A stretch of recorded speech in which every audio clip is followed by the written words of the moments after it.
The Krill Empire pulsed with a cold blue light. Bioluminescent algae cultivated in massive underwater farms illuminated the sprawling coral cities.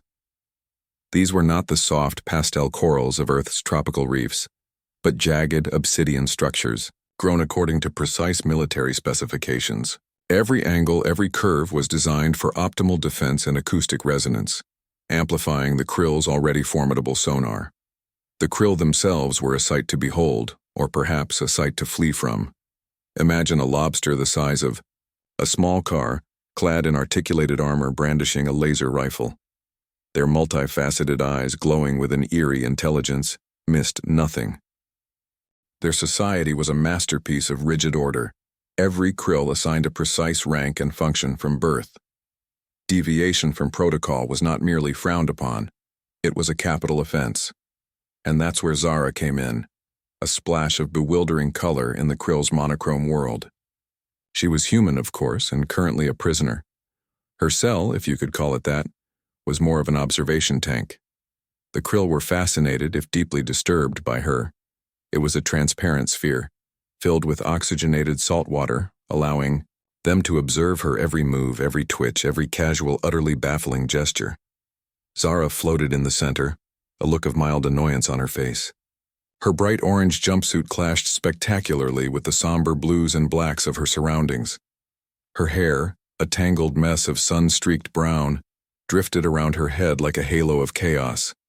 She was humming, a tuneless melody that seemed to irritate the krill guards watching her from the other side of the glass. "Could you turn that racket down a bit?" she finally asked, her voice echoing strangely in the water-filled sphere. "I'm trying to nap." The guards naturally didn't respond. They were krill, after all, and communicating with a prisoner was strictly forbidden. Besides, they likely had no idea what a racket was or why anyone would voluntarily engage in a nap. The concept of leisure was as alien to them as Zara herself. Zara sighed, a stream of bubbles escaping her lips. "Fine, be that way," she muttered. "Don't say I didn't try to be neighborly." The clash between Zara and the Krill Empire was more than just a cultural misunderstanding. It was a collision of fundamental philosophies. The Krill valued order, discipline, and unwavering adherence to tradition. Zara, on the other hand, Zara valued a good nap, apparently, and maybe a strong cup of coffee, if she could ever figure out how to get one of those around here. Her capture had been, to put it mildly, an accident. She'd been on a research mission, studying deep-sea ecosystems when her submersible had been snagged in a krill harvesting net. One minute, she was admiring a bioluminescent squid. The next, she was being hauled into a krill warship, accused of, she wasn't entirely sure what she was accused of. Something about cultural violations and disruptive behavior. Disruptive behavior? She'd scoffed when they first presented the charges, her voice dripping with sarcasm. "I was admiring the local wildlife. Is that a crime now?" Of course, sarcasm was another concept lost on the krill. They simply stared at her with their multifaceted eyes, their armored carapaces gleaming in the artificial light. It was going to be a long trial. The formal accusation came swiftly, delivered with the chilling precision the krill were known for. Grand Executor Krill 42, a particularly large and intimidating specimen, addressed Zara through a translator drone. His voice, normally a deep, resonant rumble, was rendered into something approximating human speech, though the result was still guttural and unsettling. "Human Zara," the drone intoned, its metallic voice echoing in the observation tank. "You stand accused of violating Protocol 734 Omega, a cornerstone of krill societal integrity. Your actions have been deemed disruptive." Zara, who had been idly tracing patterns on the inside of her tank with a finger, paused and looked up, raising an eyebrow. 734 Omega, huh? Sounds serious. What exactly does this cornerstone entail? Grand Executor Krill 42 visibly bristled, his antennae twitching. Even through the translator, his disapproval was palpable. Protocol 734 Omega strictly prohibits any behavior deemed frivolous, illogical, or contrary to the established order. It ensures the efficient functioning of our society and the maintenance of our martial superiority. The drone then proceeded to detail the specifics of Protocol 734 Omega, a litany of rules and regulations so extensive and absurd that Zara could barely keep a straight face. It forbade spontaneous singing, unapproved artistic expression, and most damningly the consumption of brightly colored foods. The protocol even dictated the precise angle at which krill were permitted to scratch their carapaces. Zara listened, with growing amusement, occasionally interjecting with questions like, "Wait, you're telling me you have a law against whistling?" And, "So, no fun allowed, basically?" Her remarks were met with stony silence from the krill authorities. "And," the drone continued, its voice unwavering, "you have been observed engaging in numerous violations of this sacred protocol. You have been seen, smiling, for no discernible reason. You have made jokes which are statistically unlikely to contribute to strategic military objectives. And you have repeatedly requested coffee, a substance with no known nutritional or tactical value." Zara feigned a look of shock. "Guilty as charged, I guess," she said with a shrug. "But in my defense, this place could really use a little cheering up. And seriously, what's wrong with coffee? It's delicious." Her flippant attitude only served to further baffle and infuriate the krill. They couldn't comprehend her lack of remorse, her apparent disregard for the severity of the situation. Was this some kind of elaborate human strategy? Was she mocking them? Grand Executor Krill 42 conferred with his advisors, a series of rapid clicks and whistles that the translator couldn't decipher. He then turned back to Zara, his multifaceted eyes narrowed. "Human Zara," the drone announced, "your levity is inappropriate. Do you understand the gravity of your situation?" "Oh, I understand perfectly," Zara replied, a mischievous glint in her eyes. "You're a bunch of uptight crustaceans who need to learn how to lighten up. And maybe try a latte. You might actually enjoy it." The krill were officially stumped. They had faced down alien invaders, navigated treacherous asteroid fields, and conquered entire galaxies. But they were utterly unprepared for the sheer audacity of this one human woman. Her refusal to take them seriously was not only disrespectful, it was unsettling. It was as if she saw something they didn't, some fundamental flaw in their perfectly ordered world. And that, more than anything, terrified them. "So," Zara began, leaning back against the translucent wall of her enclosure, "you want to know why I do the things I do? Why I smile? Why I tell jokes? Why I crave this coffee?" She paused, a playful glint in her eyes. "Well, buckle up because it's a wild ride." Her explanation, delivered with a disarming mix of sincerity and sarcasm, was a whirlwind tour of human culture, a chaotic tapestry of art, music, literature, and questionable culinary choices. She spoke of laughter, love, and the pursuit of happiness, concepts that seemed utterly alien to the krill's utilitarian worldview. "See, on Earth," Zara explained, "we have this thing called fun.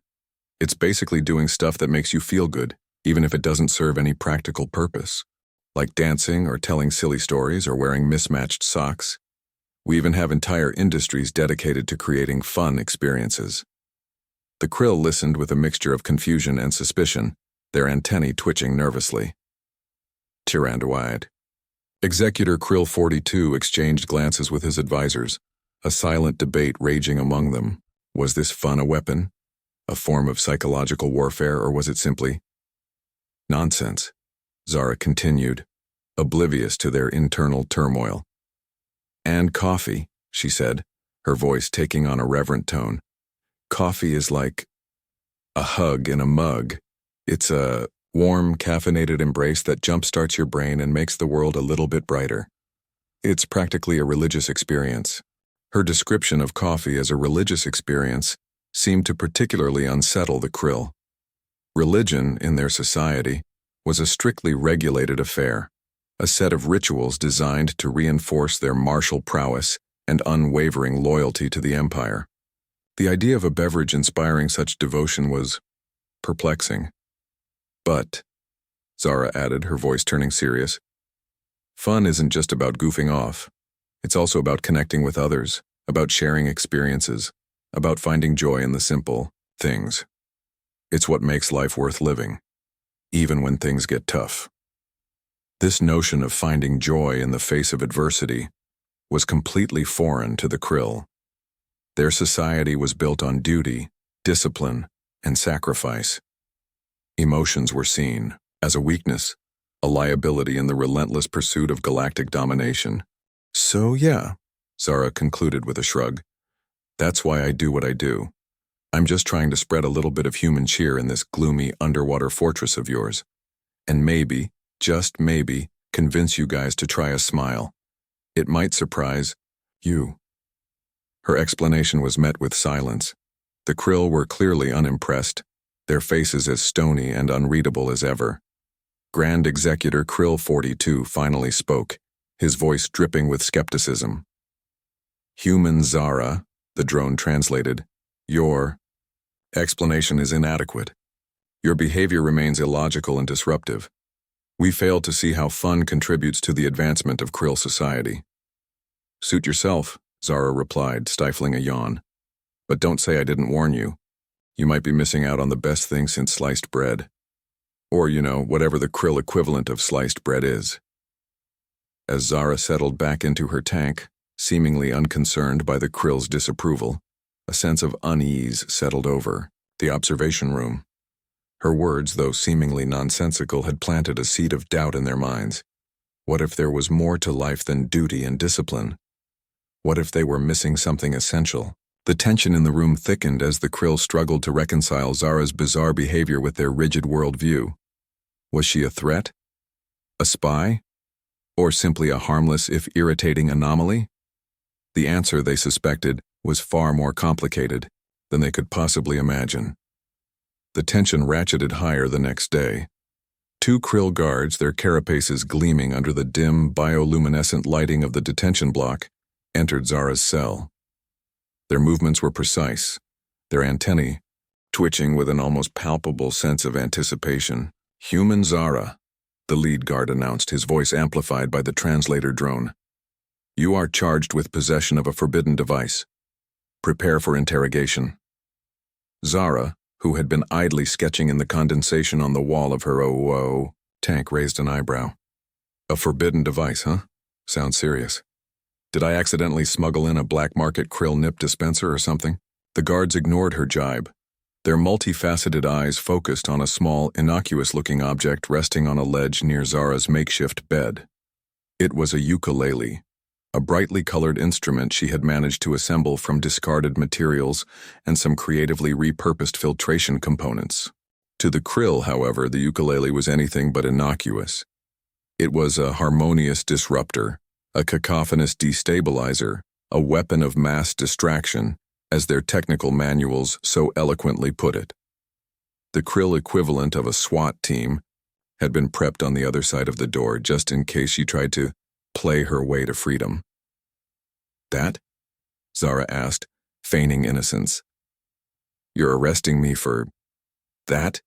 It's just a ukulele, a musical instrument. I play it to, make music. She strummed a dissonant chord, wincing slightly at the off-key sound. The lead guard recoiled as if struck. Silence. Your sonic weapon is a violation of Galactic Accordance Decree 77 Beta. Its potential for auditory disruption is substantial. Zara blinked. Auditory disruption? You mean like it might give someone a headache? I've heard worse coming from the Krill mess hall after Seaweed Surprise Night. The guards, clearly unnerved by Zara's flippant attitude, approached cautiously, their energy weapons raised. Human Zara, cease your attempts at levity. The device will be confiscated, and you will be subjected to a full diagnostic scan to determine the extent of your sonic influence. Zara sighed dramatically. Fine, but can I at least play one last song? For old time's sake? It's a real tearjerker about a lonely space traveler and her quest for the perfect cup of coffee. The guards hesitated, unsure how to proceed. On one hand, allowing Zara to play the ukulele would be a clear violation of protocol. On the other hand, denying her request might provoke an unpredictable reaction. Grand Executor Krill 42, watching from the observation room, made a snap decision. "Grant her request," the drone translated. "But record the performance. We must analyze its subversive properties." With a shrug, Zara positioned the ukulele and began to play. The tune was simple, almost childlike, but there was a melancholic quality to it that resonated even through the translator drone. As she sang in a voice that was slightly off-key but full of genuine emotion, the Krill guards shifted uneasily, their rigid postures softening ever so slightly. The song ended, leaving a silence in its wake. Zara looked up at the guards, a mischievous glint in her eyes. "So," she said, "what did you think? Pretty catchy, huh? I call it Ode to a Krill Coffee Machine." The guards stared at her blankly, unsure how to process what they had just witnessed. One of them finally spoke, his voice betraying a hint of something. The melody was unusual. Its structure deviated significantly from established Krill harmonic principles. "Yeah, well," Zara replied with a grin. "That's kind of the point." "The point?" Krill 42's voice boomed through the speakers. "What point could there possibly be to such frivolous activity?" He paused, his antennae twitching in what Zara was starting to recognize as a sign of deep consternation. "Explain yourself, human. What is the purpose of this music?" Zara leaned back against the cool, damp wall of her cell, a thoughtful expression on her face. "Well, you see, it's kind of hard to explain. It's called fun. Ever heard of it?" A ripple of confusion spread through the observation room. Krill scientists frantically consulted their databases, searching for any reference to this strange, alien concept. The results were inconclusive. Fun, according to the Krill Compendium of Galactic Knowledge, was a hypothetical state of being characterized by irrational behavior and a marked decrease in productivity. It was also listed as a symptom of several highly contagious neurological disorders.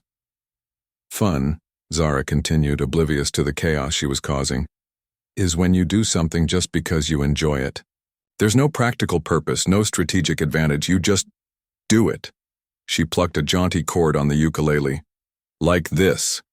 Krill 42 recoiled. "Enjoyment? Irresponsible, inefficient, heretical. The very notion is an affront to the Krill way of life." He sputtered, his gills fluttering. But why? What possible benefit could arise from such pointless activity? Zara shrugged. "It makes you feel good. It relaxes you. It takes your mind off things. I don't know. Pick one. Or all of them. Look, have you guys ever just, kicked back and watched the kelp sway in the current?" The silence that followed was profound. Zara could practically hear the collective whirring of Krill brains as they attempted to process this alien concept. Finally, a junior science officer, his voice barely a whisper, spoke up. "Grand Executor, our analysis indicates that prolonged exposure to fun may result in decreased aggression, increased social cohesion, and improved creativity." Krill 42 scoffed. "Creativity? Bah. The last thing we need is more creativity. We have a perfectly good system. It's worked for millennia. Why would we want to change it?" Zara couldn't resist. "Maybe because your perfectly good system involves eating the same algae paste for every meal and communicating exclusively through a series of increasingly complex semaphore signals. Just a thought." To her surprise, a few of the younger Krill guards chuckled. The sound was muffled, almost imperceptible, but Zara caught it. A seed of rebellion, or at least a mild curiosity, had been planted. Emboldened, Zara launched into another song. This time it was a fast-paced, upbeat tune about a robot who falls in love with a toaster. As she played, she noticed something extraordinary. Some of the Krill guards were tapping their claws.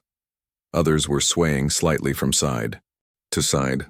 One particularly bold individual even attempted a clumsy dance move. Krill 42 was apoplectic. "Stop this madness.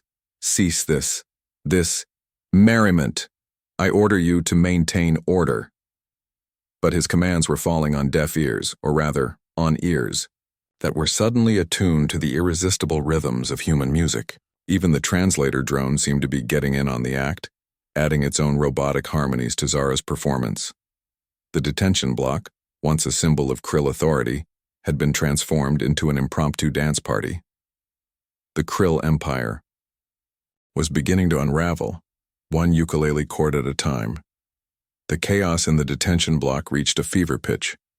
Krill guards, normally paragons of militaristic stoicism, were now attempting to mimic Zara's dance moves, their rigid exoskeletons clacking awkwardly against the metal floor. Krill 42 watched in horror as his authority crumbled before his very eyes, all thanks to a strange, four-stringed instrument and the infectious concept of fun. Suddenly, a piercing alarm blared through the facility. Red lights flashed, and the previously dancing Krill snapped back to attention, their faces once again masks of grim determination. Krill 42, seizing the opportunity to regain control, pointed a trembling claw at the ukulele. "Seize that. That weapon. It is the source of this anarchy." Two guards cautiously approached Zara, energy rifles raised. She simply smiled and held out the ukulele. "Here you go. Be careful, though, it's pretty fragile." The guards, unsure of how to handle such a dangerous object, gingerly took the instrument.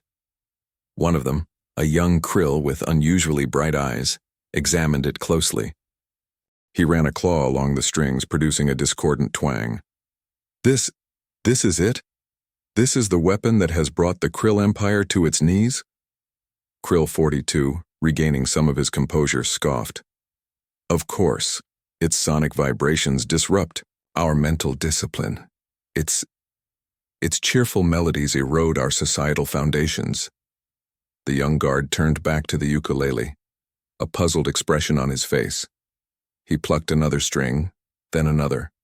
"But it's so small and colorful and made of wood." He paused, then a look of realization dawned on his face. He turned to Krill 42, his voice filled with disbelief. "Grand Executor, I don't think this is a weapon at all." He held up the ukulele for all to see. "I believe this is a toy." A stunned silence fell over the detention block. Krill 42 stared at the ukulele, his antennae twitching violently.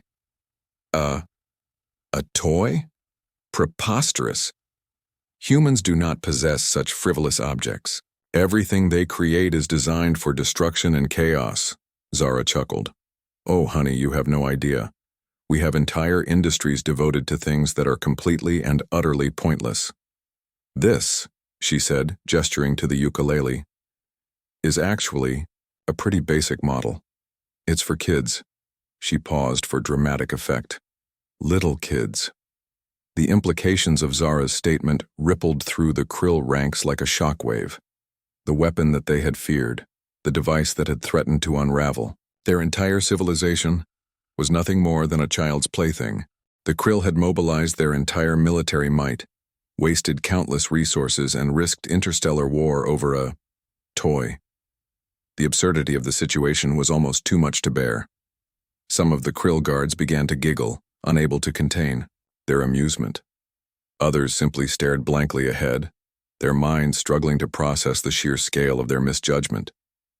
The Krill Empire, built on logic, order, and unwavering discipline, had been utterly humiliated by a human and her. Ukulele.Krill 42, his face a mask of incandescent rage and mortification, could only sputter incoherently. The revelation that their greatest threat was a child's toy shattered the very foundation of their worldview. Their rigid protocols, their unwavering dedication to duty, their entire culture suddenly seemed ridiculous.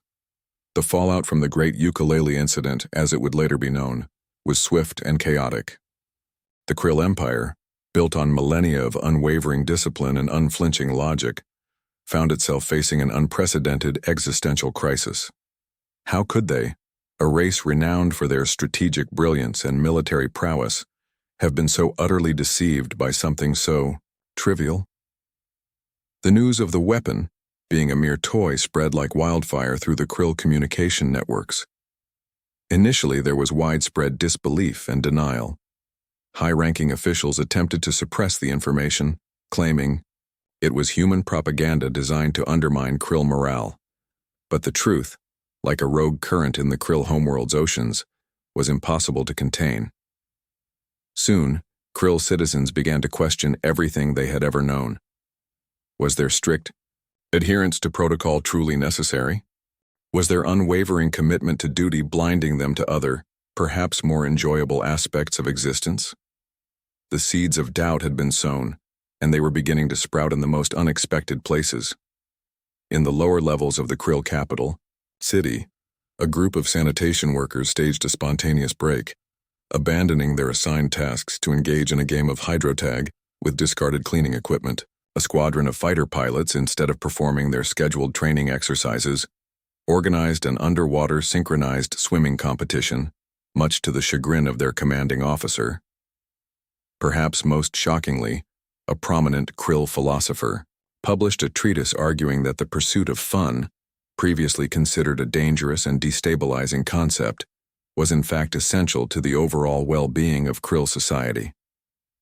The treatise, titled The Ukulele and the Unburdening of the Soul, became an instant bestseller, despite being banned by the Krill Ministry of Information.